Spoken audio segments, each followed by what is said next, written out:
ভজিব বলিয়া কহিয়া আইলি। যখন আমরা এই মনুষ্য শরীরটা ধারণ করছি, ভগবানের কাছে কথা দিয়ে আসছি, প্রভু এই শরীরটা পাচ্ছি, 84 লক্ষ যোনি ভ্রমণ করছি, 84 লক্ষ যোনির মধ্যে কত রকম প্রাণী, কত রকম জীব জন্তু হয়ে আসবো আমরা, কীট পতঙ্গ সব রকম হতে হবে, স্থাবর জঙ্গম, কীট পতঙ্গ, সরীসৃপ, জলজ প্রাণী, স্থলজ প্রাণী, পক্ষী জাতি, সব রকম প্রাণী একবার করে হবে, তারপর মনুষ্য শরীর পাবো। তো মনুষ্য শরীর পাওয়ার পর আমরা কি করলাম? ভগবানকে বলছি, প্রভু অনেক কষ্টে তুমি মনুষ্য শরীর দিয়েছো, আমি তোমার নাম ভজন করব, তোমার কথা চিন্তন করব। ভজিব বলিয়া কহিয়া আইলি, ভুলিলি কি সুখ পেয়ে?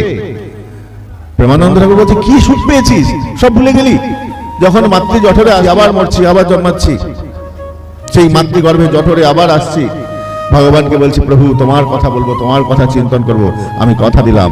ভজিব বলিয়া কহিয়া আইলি, ভুলিলি কি সুখ পেয়ে?